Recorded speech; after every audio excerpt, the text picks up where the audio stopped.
Alrighty, what's going on, guys? Today we're going to be doing a perfect order buy list. These is going to be this is going to be a list of all of the cards that I think are worth picking up and might see some competitive play in the Pokemon trading card game, as well as some things that I think might be like decent to pick up despite maybe not being competitively viable right now.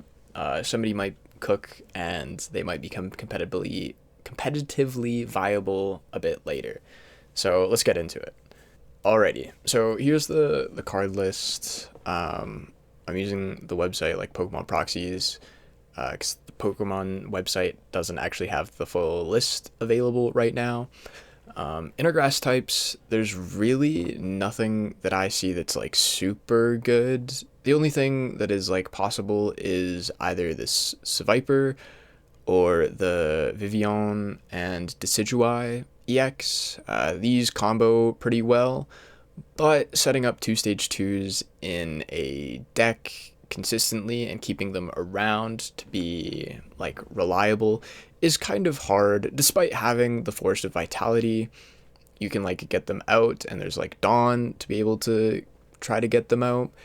I think it's just a little bit too hard. But if it does see play, I would probably prioritize the like Vivian line, because the hand disruption I think will be better than this Decidueye specific attack, because 240, it's like not a great number, but discarding an energy from your opponent's active Pokemon is pretty good. It would be like decent into Dragapult, especially with hand disruption, and it does eventually two-shot it. For the fire types, I don't think Talonflame is good enough of a control hand lock deck, because it's mainly a coin flip and it's a stage 2. I think it'll be too difficult to reliably set up that it'll be worth it. I don't think there's anything of value here.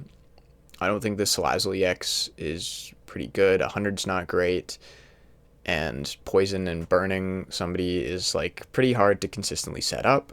This Turtonator seems decent if you were setting up a control style deck, but it's like 120 HP isn't great, and then when this deck comes out, things like Bravery Charm and Lux Cape rotate, so it won't even be able to boost its health as much as I would like it to, so it can't realistically can't take more than like one hit, and then you discard one energy, and if you have handheld fan you get like two, but then if you have a handheld fan you can't put like Hero's Cape on it to make it survive more hits.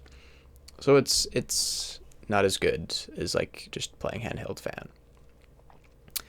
The Seel and Dewgong seem decent. There was that Armarouge deck that was doing like pretty well, and this is possible. You could do the Seel Dewgong with that Clauncher from Mega Evolutions, that when it like retreats to the bench, you can put 2 water energy from your hand, and then you can move that water energy off with this to the active Pokemon.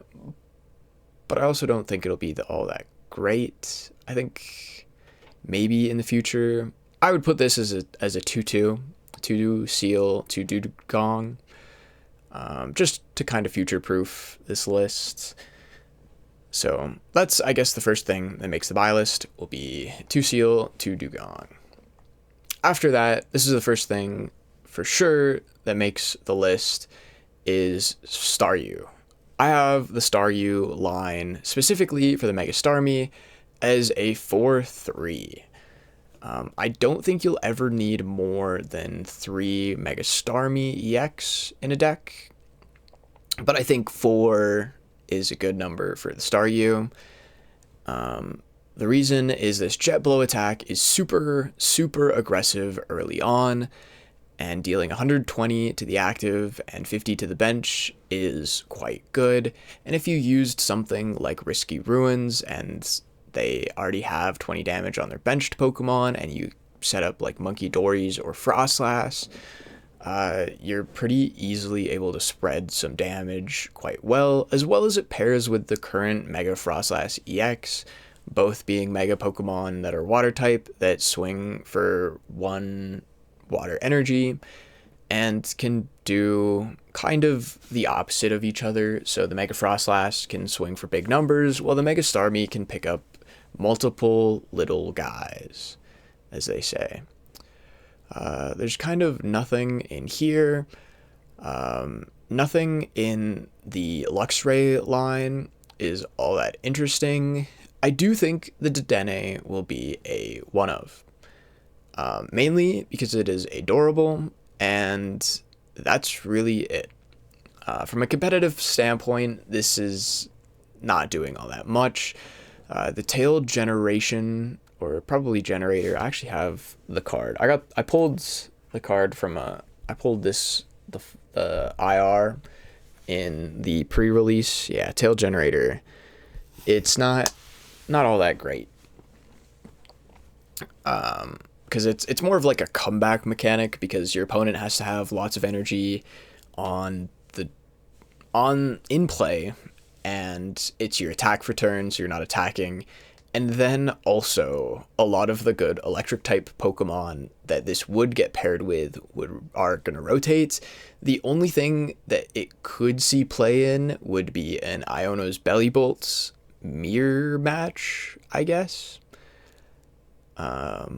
Yeah, as like a comeback mechanic, if you go to like a 1 prize board and you don't have your Iono's Bellybolts, you can like tail generation or tail generator to your electric type Pokemon to get, or to your Iono's Pokemon specifically, to get some energy in play while you reset up your Bellybolt.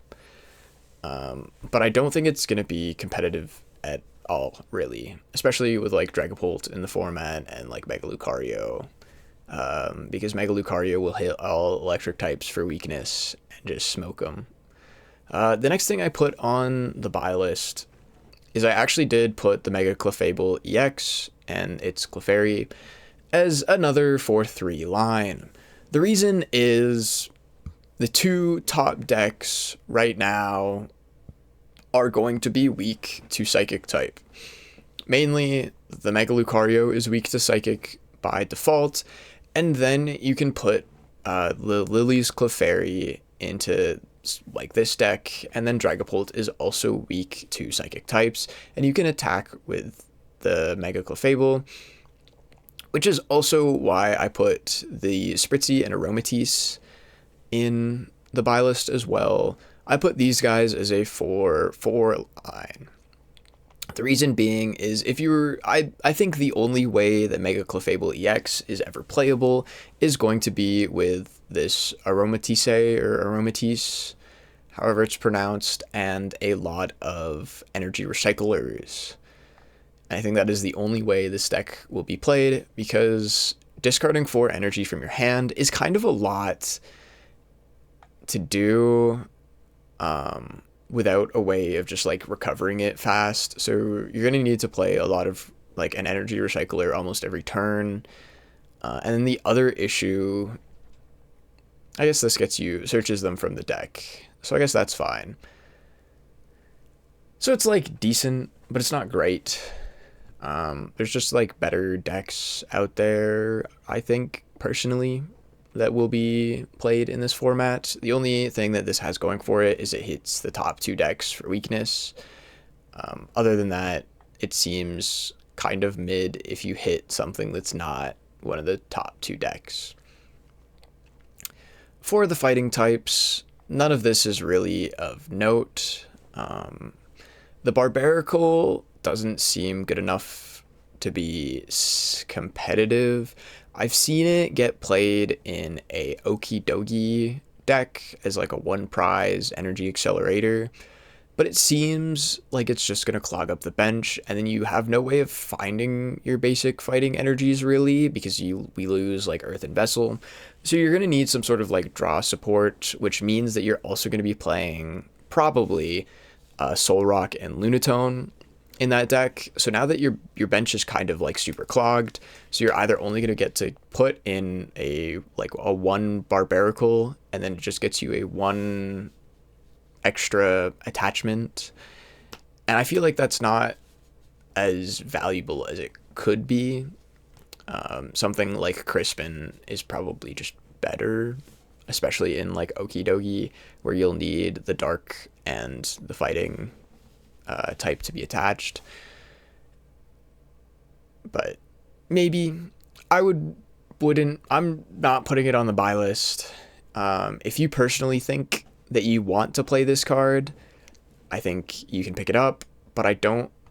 It's not going to be expensive, so it should be super easy to pick up. It was also in one of the pre-release decks. So I have this because I got it. I pulled it in the pre-release. When I played the Barbarical deck with the Landorus. But it wasn't something that I was looking to go out of my way and get. After that, there's the Mega Zygarde. I think this card is really bad.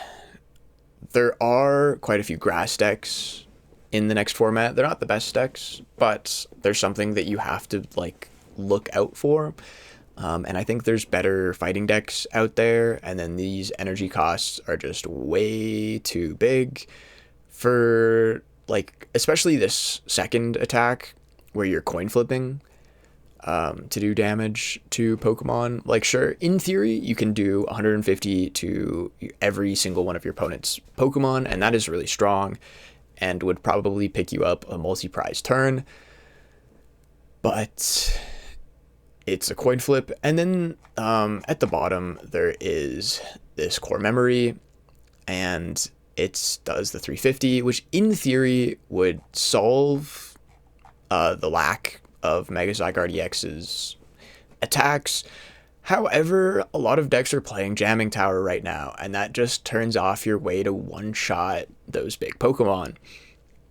So decks like Dragapult that you would probably want to one-shot with a 350 damage attack gets turned off with their Jamming Tower, and then you're just stuck there using like Gaia Wave for 200, and then hoping that you just don't get return KO'd and then get 12 prizes taken on your... I think this next up, I think this Ghastly Gengar line is kind of interesting with this Gengar's ability, Infinite Shadow. This Pokemon, instead of taking damage... wow. If this Pokemon is knocked out from damage from an attack, instead of discarding it, you bring it back to your hand and then discard all things attached. I think that's kind of interesting. You can kind of loop Gengar's, Haunters, and Ghastlies. But if it had like a better attack other than Mind Jack, which doesn't do all that much, and then Dark also doesn't hit for weakness as effectively anymore, so I don't think it'll be all that great. But in the Dark types, I did put a one of Yveltal EX on the buy list. I think it might be good as a closer in decks that play Frostlass that lower every Pokemon to 50 HP or less, as well as you could just kill a Bidoof for three Dark type energy, I guess. So I think it'll be like a decent closer in spread decks, even possibly the Mega Starmie EX if it played Dark Energies, and it probably would if it's playing Bidoof or perchance the Prism Energies. Next up on the buy list is the Mega Skarmory EX. With its Sonic Ripper attack, you can shuffle all the energy attached to the Pokemon back into the deck, and it does 220 damage to one of your opponent's Pokemon, which is a phenomenal bench sniper, as well as it has free retreat, meaning it's a great pivot card. It's got free retreat, pretty difficult to get stuck, especially for metal type decks that most of them have huge retreat costs. As well as it pairs really well with the Metang deck, or Metang engine, sorry, not the Metang deck, where shuffling energy back into the deck means that you can reuse Metang's ability, and the energy will be back in the deck where it needs to be. You don't have to find it from the discard and then try to attach it again. So I think I would put this as like a 1 of Mega Skarmory EX on the buy list. Yeah, I think the Honedge Dewblade Aegislash is pretty solid. I think consistently you could make a Honedge Dewblade Aegislash deck work with something like the Dunsparce to draw all of your cards, and then you could play Dawn, which would do, if you have your guy set up, would do 180 extra damage. So you just need to draw into one more, and then that's like 240. And then if you have a fifth one, that's your 300 damage, which is possible. However, the Dewblade's attack costing 2 energy is kind of rough without some sort of acceleration, but it is possible. It's totally possible. You could sit behind a Badoo, accelerate some energies to like 2 Honedge on the bench, and then evolve into a Dewblade, and then just trade and evolve, and then hope that you don't lose all your guys and that you're able to positively trade into your opponent's deck while being a 1 prize engine guy. And as well as with like Pokepad now, this is definitely more consistent. You can Buddy Poffin for the basic because it has 70 HP. So I think the deck will be pretty decent, but I don't think it's seeing any sort of competitive play right now because of Dragon Bolt. But I think it's possible. I think it's totally possible to see played. Okay, next up, the card of the set, Meowth EX. I would put Meowth as a 4 of on here. I think Meowth is not going to be played as a 1 of index. I think people are going to be playing multiple Meowth EX. The last ditch catch is insanely powerful, and even its attack is like decent. You can return it to your hand for 60 damage. 60 damage is not a lot, but returning it back to your hand and removing a liability from your board is not bad. However, it is definitely for the ability. This last ditch catch, this sort of ability where you play this Pokemon from your hand and search for a supporter card, is just like insanely competitive, totally used, definitely going to be used. I would put it as a 4 of so that you have multiple copies, and that I think some decks are going to be playing 4 of Meowth EXs. I think it is going to be insanely powerful, insanely strong, especially because we lose a lot of our consistency index. So I think being able to search for the supporter that you need every turn is going to be great. I do think that also means that more decks are going to be playing Area 0, Underdepths, or whatever it's, Area 0, and then the Chen Pao that discards stadiums, so that you can remove your liabilities from your bench, as well as in the late game, you can just get extra bench spaces to use to be able to bench Meowth later on. So this card, definitely the card of the set. It is a pretty small set, but this is also probably the strongest card, and was what I was most excited to see, which is why I ended up picking up 2 already. I got the full art and the regular art Meowth EX. I'm still planning on getting some more to be able to get to a total of 4. Hopefully 1 more full art, 1 more regular art Meowth. And then now onto the trainers. In the trainers, there's kind of not all that many, as you can see. The first big one is Pokepads. I think if you haven't got them from Ascended Heroes already, Pokepads from Perfect Order are going to be super cheap and super available, especially since the pre-release decks came with lots of them.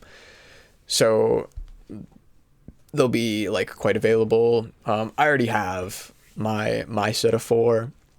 But yeah, pokepads, great, phenomenal, awesome card. Definitely worth picking up 4 of. So definitely 4 of. The next up I put is, I guess, Tarragon. I kind of put all of the trainers on my list as 4 ofs. I don't think Tarragon you'll ever play 4 of, but it's not bad to have 4 of. This, I think, will be especially good in a Lucario EX deck, the Mega Lucario.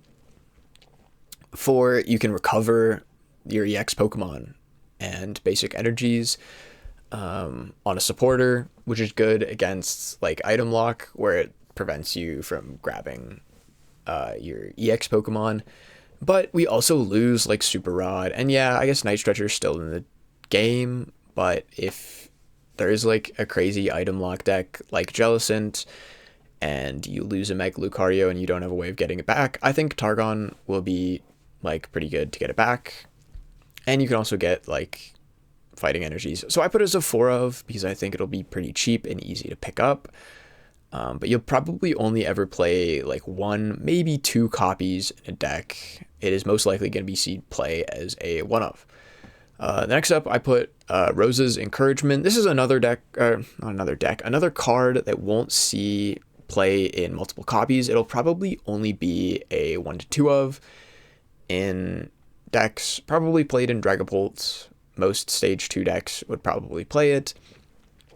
But I put it as a 4 of because there is a chance that you play maybe 3, like at least 2 to 3 in a deck, and then there's a chance that you play 4 of it, especially if you don't have, like, there's going to be more space in decks because you're going to have less draw supporters, so you're going to have to find, you're going to have to play higher copies of cards that you're going to want to find. Meowth lets you play 1 of supporters because you can just search them out of your deck, but I think this card is like good enough to not be a 1 of, and it could be like a 2 of or a 3 of. I would pick up at least 2, but I would put it as a 4 of just in case. And then lastly, I put 4 telepath psychic energy and 4 rock fighting energy on my list. The telepath psychic energy is unbelievably broken. It's just broken. If you're playing a psychic deck, you can attach your psychic energy for turn and then get a free, basically, Buddy Poffin, but for any basic Pokemon, and that is broken. That is super strong.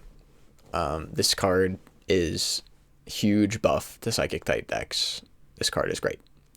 And then the rock fighting energy is basically a mist energy for fighting Pokemon, and it provides fighting energy. So this will be good in all of your fighting decks, and it's sort of like a hard counter to, it's definitely a direct counter to Alakazam, and then it also is good against Dragapult's like spread damage counters that it puts on the bench. So if you just attach this as your like attachment for turn to your benched Pokemon that you don't want to get KO'd by Dragapult, it stops it from getting 60 damage counters put on it. So Dragapult's doing less spread damage, which is good in like Mega Lucario. It's also good in a Cynthia's Garchomp and any sort of fighting deck, which there will be a few of in the next format. And there we have it. That is all of Perfect Order. The set was pretty small, and there wasn't anything super, super exciting. The biggest card definitely by far being Meowth, and then probably the Mega Starmie EX and Staryu, I guess. Despite Pokepad, except for Pokepad being the exception, because this is technically a reprint, and it is in the other set, Ascended Heroes.